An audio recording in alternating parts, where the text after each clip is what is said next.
댓글로 올려주시는 내용의 상당 부분이 진실이다 이렇게 하고요. 우리가 좀 더 달려야 하니까 네. 오늘은 이제 이 문제가 탄핵의 스모킹건이 될 수 있다. 트리거가 방아쇠가 될 수 있다. 이렇게 했는데요. 먼저 박지원 전 국정원장 박지원 의원께서 노련하게 질문하면서 새로운 소식까지 덧붙여서 오늘 국회에서 질의를 했습니다. 직접 보시겠습니다. 강혜경 씨한테 얘기합니다. 지금 빨리 준비해라. 내가 보고해야 된다. 이렇게 하면서 또 서울에 가면서는 돈 받아오니까 빨리 준비해라. 또 다른 제보자에 의하면은 이번에 서울 가면은 10억 받아온다, 20억 받아온다 했는데 결국 3억 6천만 원도 못 받은 거예요. 그 3억 6천만 원 여론조사 경비 대가 못 받은 대신에 김영선 전 의원이 창원 해창구의 보궐선거 공천으로 돌아왔습니다. 그렇다면 이것은 정치자금법 위반이 아닌가요? 아까 오전에도 비슷한 질의에 대해서 제가 답변 드린 적이 있는 것 같습니다만은 뭐 그 부분에 대해서 전체적인 사실 맥락을 좀 봐야지 제가 거기에 대해서 판단할 수 있을 것 같습니다. 예. 여론조사를 26번 해주고 3억 6천만 원을 받아야 되는데 받지 못했단 말이에요. 그리고 그 대가로 김영선 전 의원이 창원을 해서 공천을 받으면은 그건 선거법도 위반되지만은 정치자금법 위반 아니냐 이거예요. 말씀하신 사실 그대로라면은 이제 굉장히 부적절한 행위일 것 같습니다만은 말씀드린 것처럼 이제 그러니까 자, 지금 이제 박지원 의원이 이야기했던 건 어제 인터뷰 내용에서는 뭐 3억 6천까지 나왔는데 박지원 의원이 다른 제보 또는 취재를 해보니까 명태균이 10억이다, 20억이다 당당하게 받아올 것처럼 했는데 3억 6천도 못 받았다. 이제 이 내용은 김갑수 선생님 어떻게 해석해야 되겠습니까? 아유, 능히 추정이 가능하죠. 지금 명태균 씨가 몇 년 전에 그 사기 사건이 있었잖아요. 변호사법 위반이라는 게 사기친 거예요. 내가 유력한 사람 아는데 너 출마하면 도와줄게 해서 돈 받아먹고는 알고 봤더니 아는 관계도 아니었던 이런 언행으로 자기 힘을 행사하는 사람이 진짜로 대통령 후보자와 왕래를 했고 그 집에 가서 술도 마시고 놀았단 말이에요. 이건 뭐 그냥 말 그대로 그게 자금원이 되는 거죠. 그래서 이렇게 녹취 계속 들려줬다는 건데 지금 전파된 얘기에 의하면 박지원 의원이 얘기한 게 그거잖아요. 강혜경 씨 증언대로 3억 6천 정확히 수치에 정리된 대로 받아온다는 게 아니라 주위에다가 내가 10억 받을까 20억 받을까 큰 소리 빵빵 쳤다는 거 아니에요. 뭐 정황 조건으로 봐서 이분은 어떤 소리라도 했겠죠. 네. 근데 받으러 갔는데 이제 왜 못 받았을까요? 왜 못 받았을까? 근데 좀 여쭈고 싶어요. 저거 말 좀 하지 말라고 하니까 네. 좀 대답 좀 해주세요. 왜 못 받았습니까? 그러니까 대통령실에서 3억 대통령실이 아니고 그때는 당선인 시절이죠. 당선인실에서 3억 6천을 줄 수 있는 방법을 몰랐거나 또 주게 되면 흔적이 남으니까 이 사람과 엮이면 어쨌든 안 좋을 거라고 계산한 거 아닐까? 증거를 남기면 안 된다라는 생각에? 아니 여론조사에 대해서 사전 신고가 되지 않게 되면 그건 불법적인 여론조사를 진행한 게 되는 것이고 제 대체로 보면 제가 대부분 다 이게 불법 여론조사를 한 거잖아요. 따지고 보면. 그리고 그러니까 그 공포가 금지되는 기간에만도 9회에 걸쳐서 3천에서 5천 샘플 정도 했다고 얘기하는데 네. 저는 이제 하나는 뭐냐면 야 왜 3억 6천만 불렀을까? 제가 볼 때는 이 지금 여론조사 한 거 보면은 80여 회가 넘었다고 얘기하는데 1년 동안 진행한 거거든요. 따지고 보면. 저는 이 비용으로 안 되는 비용인데 아마 최소 정사만 한 것 같고요. 네. 대체적으로 대부분 여론조사는 신고가 안 된 여론조사였을 거예요. 신고가 안 된 여론조사에 대해서는 돈을 지불하는 방법이 없어요. 돈을 지불하는 순간 신고가 안 불법이에요. 돼서. 아니 그리고 이 관계 자체는 이거는 윤석열 후보 측에서 좀 할 말이 있을 것 같아요. 왜냐하면 윤석열 측에서 명태균 씨에게 여론조사 좀 해서 나한테 보고해줘라고 부탁한 관계가 아닌 것 같아요. 명태균 씨 측에서 자발적으로 정보를 갖다 물어다 줘서 여론조사에서 이렇게 나왔습니다. 그러니까 윤 후보 측에서 흥미를 보이니까 이후에 지속적으로 보이고 당연히 이 돈을 메꿔줄 줄 알았던 건데 윤석열 후보 측에서는 이 대선 과정에서 나를 돕겠다고 막 달라붙어서 온갖 얘기한 사람이 뭐 한둘이 아니었을 테니까 먹고 떨어져라 이제 다 이렇게 했을 텐데 공교롭게도 그 명태균 씨는 그 통로가 김영선이어갖고 무시할 수 없는 전직 의원이어서 공천 주고 떨궈버린 거 아닐까 이렇게 추정이 됩니다. 김영선 의원이 소개했다는 설, 함성덕 교수가 소개했다는 설이 유력하게 충돌하고 있습니다.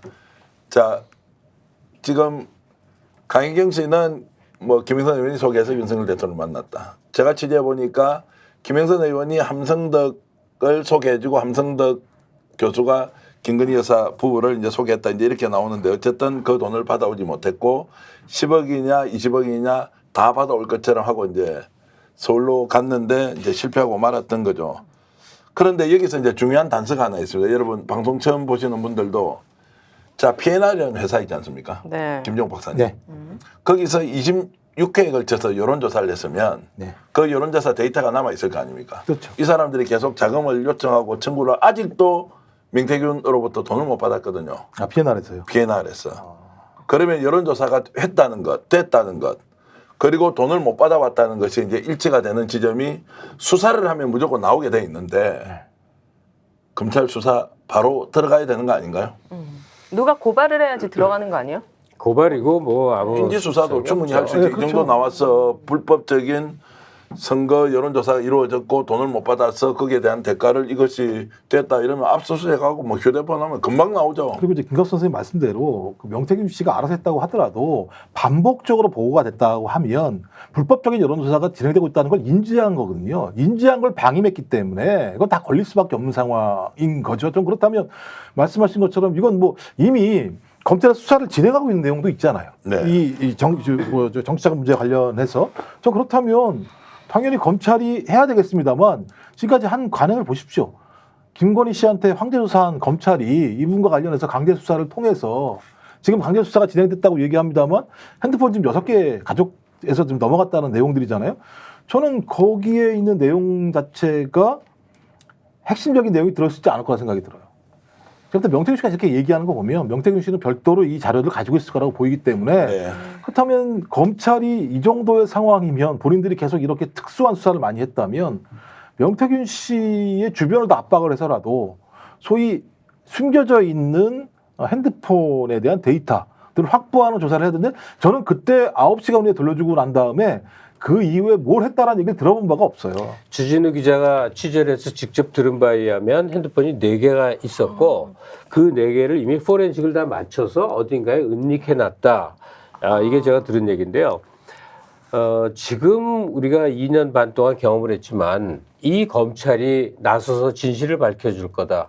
상상도 못하게 됩니다. 네. 대신 시민사회에서 우리가 의지를 다질 건 분명히 있죠.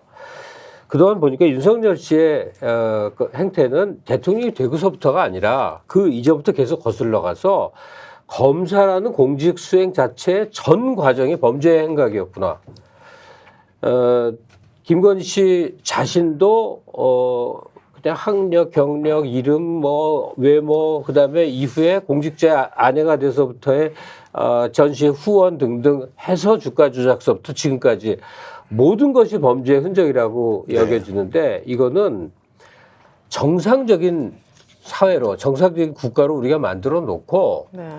샅샅이 밝혀서 가장 강력한 처벌을 해야 될 문제에 의지를 다져야겠구나 이런 생각을 합니다. 자, 명태균 생각 깊게 해서 인정하고 폭로하세요. 그 정도 강단은 된다고 본다. 명태균 화이팅, 고백하라, 자백하라, 터뜨려라. JK님의 말씀인데요. 오늘 이 사건이 어저께 폭로됐던 내용이 과연 정치적으로 어떻게 전개될지 미리 짐작할 수 있도록 해주는 법사위원장, 정청래 법사위원장의 영상이 있습니다. 잠깐 보겠습니다. 매우 놀라운 일이 어제 스픽스에서 공개가 됐습니다. 3억 6천만 원 여론조사를 했다는 거예요. 명태균 씨 얘기 들어보시죠. 하여튼 조사 돌리면서 할 때마다 나한테 좀 얘기를 해줘요. 맨날 유성에서 뭐 해줘야 돼. 보세요. 대선 기간 때 특히 또 깜깜이 기간에를 포함해서 26차례를 3억 6천 비용을 들여서 여론조사를 해줬다는 거예요. 그런데 국민의힘 대선 회계장부에는 이 명목이 없습니다. 불법이죠. 그래서 3억 6천을 달라고 비용을 추계를 했다는 얘기를 어제 강혜경 씨가 스픽스에서 폭로했습니다. 들어주시죠. 돈 받아올게 해서 끝나 시점에 3월 거의 한 20일경에 그 내역서를 만든 거를 가지고 서울로 올라가셨어요. 네. 뭘 받아올게 하고. 명태균 씨가? 네. 자, 그 내역서의 금액이 얼마였습니까? 3억 6천 정도 됩니다. 3억 6천 정도 되는 대선 기간에 윤석열 대통령을 위해서 여론조사했는데 비공개 여론조사 3천 쟁포를 자 26회 정도 조사를 한 걸로 제 취재에서는 네. 나왔고요. 그 돈이 한 3억 6천 정도 되니까 받으러 가겠다라고 해서 청구서를 만들어 달라고 했다는 거죠. 네, 네. 그 청구서 만들어 드렸죠. 그 주려고 청구서 지금- 한다라고 예. 했었고, 네, 이제 받아올게 해서 청구서를 만들어서 돈을 받아왔습니까? 못 받아왔습니까? 못 받아왔습니다. 연락도 없었고 갑자기 이제 의창구에 보궐선거가 생기니 의창구로 가야 된다. 아. 부랴부랴 선거 준비도 안 된 상태에서 의창구로 저희가 투입이 돼서 선거 진행을 했고 선거를 치렀습니다. 그 다음 거요.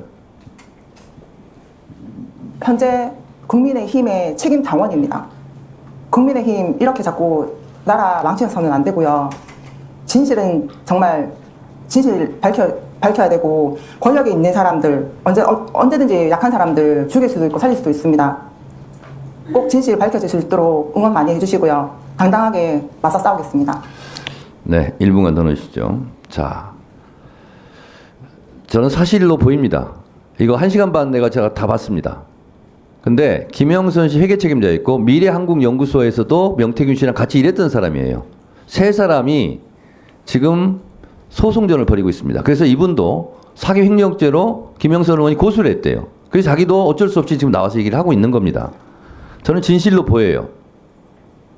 처장님, 예. 만약에 이것이 검찰 수사를 통해서 법정에 오면 정치자금법 제32조, 정치자금법 제45조, 공직선거법 47조의 2, 공직선거법 237조 위반으로 저는 보입니다. 이거는 윤석열 대통령에 대한 명백한 탄핵 사유죠. 박근혜 대통령도 법률을 위배하고 헌법수호 의지가 없다 하여 탄핵이 됐습니다. 저는 이것은 탄핵 사유라고 생각합니다. 처장님은 어떻게 생각하십니까? 말씀드리겠습니다. 아까 말씀하신 그 판결에 이제 직접 기소되지 않은 그런 사람들에 대해서는 그 부분에 대해서 독자적으로 다시 기소가 되었을 때 엄밀하게 판단이 이루어져야 되기 때문에 어떠한 이제 유무죄 예단도 가할 수 없다는 생각입니다. 그리고 말씀하신 것처럼 이제 아직 이제 그 수사가 이루어지고 있거나 혹은 이루어지기 전이거나 이런 부분에 대해서는 엄밀한 정보 수사를 거친 다음에 저희 사법부에서 최종적인 판단을 내릴 수 있다 이런 말씀을 드릴 수 있겠습니다. 그야말로 강혜경 씨의 핵폭탄, 탄핵 폭탄이 터졌다고 생각합니다. 이것마저 검찰이 수사를 할지 안 할지 지켜보겠습니다. 자, 여기에서 이제 지금 탄핵의 폭탄이 터졌다. 네. 그리고 명백한 불법 검찰 수사해야 된다 말아야 된다. 이제 두 가지로 좀 나눠서 보면 김정욱 박사 탄핵의 폭탄 맞습니까? 아니면 검찰 수사 바로 이루어질 수 있을 것 같습니까? 저는 이건 탄핵 사유라고 봐요. 그러니까 법원 행정처장 같은 경우도 자신의 위치 때문에 말을 하지 못하지만 그것이 팩트라고 한다면 법리적으로는 탄핵 사유가 된다라고 본인도 인정하는 측면들이 분명히 있고요. 이건 세 건이 걸려 있는 겁니다. 2022년 대선 과정에서 정치자금법 위반과 공직선거법 위반이 있는 거고요. 또 하나가 2022년도 6월 달에 있는 보궐선거에서 공천을 개입했다라는 문제가 있는 것이고요. 2024년도 마찬가지입니다만 공천에 김건희 씨가 개입하려고 했었는데 한동훈과 김건희 간의 세력 다툼 때문에 제가 힘이 없다는 얘기도 좀 그거라는 생각이 드는 거예요.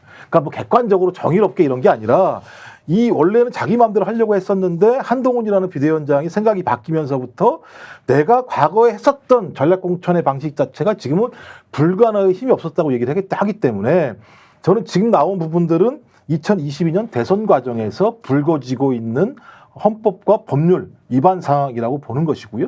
그다음에 우리가 맨 처음에 나왔던 얘기는 선거 공천 개입 문제인 것이고 이제 아마 뒤에도 나오겠습니다. 2024년 문제 같은 경우는 저는 이런 내용에 대해서는 분명히 명백히 헌법과 법률을 위반했지만 검찰은 저는 이거 손 안 댈 거라고 봐요. 오히려 제가 볼 때는 명태균에게 일방적으로 뒤에 엎어 쓰게 하거나 그다음에 강혜경 씨를 우리가 보호하지 못한다면 강혜경 씨에게 다양한 방식의 여러 가지 이 위법사항들이나 주변을 탈탈 터는 방식을 통해서 압박을 가할 거라고 보고 프레임을 다른 데로 전환을 시키겠죠. 예를 들면 과거에 홍배화 사건 같은 것처럼 조중동이 다른 프레임을 씌워서 이 문제를 뒤죽박죽 를 만들어 버릴 수 있는 가능성이 높다. 전 그런 측면에서 이번 국정감사는 매우 중대한 어떤 계기가 될 거라고 자, 생각합니다. 그래서 이제 이게 불법적으로 여론조사를 했고 그리고 신고도 하지 않았다면 이게 이제 당선 무효에 해당한다. 어제 노영희 변호사도 그런 이야기를 했는데 네. 그런 정도까지 국민들이 반응을 하면 대통령실에서 답을 안 내놓을 수가 없잖아요. 오늘까지 아무 얘기가 없습니다. 이제 그 수법을 알게 된 것 같아요. 불리한 거 있으면 대응하는 게 아니라 그냥 덮고 그냥 지나가는 거예요. 네. 아주 불안해요. 대형 사건. 이 법사위나 혹은 국정감사를 통해서 터져 나오는 진실보다 더 크게 국민의 눈과 귀를 사로잡을 일을 계속 지금 모의하고 있지 않을까 이런 생각이 드는데요. 안 좋은 방식으로요. 매우 안 좋은 거겠죠. 그러니까 막 대단히 안 좋은 거겠죠. 의료 붕괴 막 이런 네, 근데 정청래 법사위원장이 지금 이건 탄핵입니다 이렇게 얘기를 하는데 우리는 이제 두 가지 각도에서 좀 봐야 될 것 같아. 이런 때는 정치 지도자들이 그들의 결단과 결정이 굉장히 중요해집니다. 맞아요. 바로 이재명 대표나 조국 혁신당 대표 두 분이서 잘 상의한 다음에 이거는 탄핵을 추진해야 될 시점이 무르익었다라고 판단하는 그 시점이 있고 또 그게 이루어지는 과정 동안에 시민들이 거리에서 또는 온라인에서 또는 그 지지율 조사에서 여러 형태로 광범위하게 힘을 모아가는 때가 있고 그러니까 지금이 아니면 늦을 일이거든요. 지금으로부터 몇 개월 동안에 걸쳐서 이 무도한 정권이 저지른 일들을 낱낱이 밝혀내면서 탄핵 추진까지 몰아간다면 정말로 역사가 이루어질 수도 있는 것이고 네. 쭈뼛쭈뼛 멈칫거리다 보면 또 저들의 역공에 그냥 모든 게 허세로 놓쳐버릴 수도 있는 거고요. 맞아요. 그 국민들은 뭔가 진짜 심리적 탄핵에 끝까지 왔다고 생각하고 만약에 이번에도 그냥 조금 더 안전하게 한 방을 위해서 지켜봅시다. 이렇게 계속 몇 달을 끈다면 너무 절망적일 것 같아요. 스픽스는 말하는 언론입니다. 대세는 유튜브, 그중에서 스픽스. 좋아요, 댓글, 구독, 알림 설정. 여러분이 저희를 사랑해 주시고 우리가 여러분을 사랑하는 4가지 방법입니다.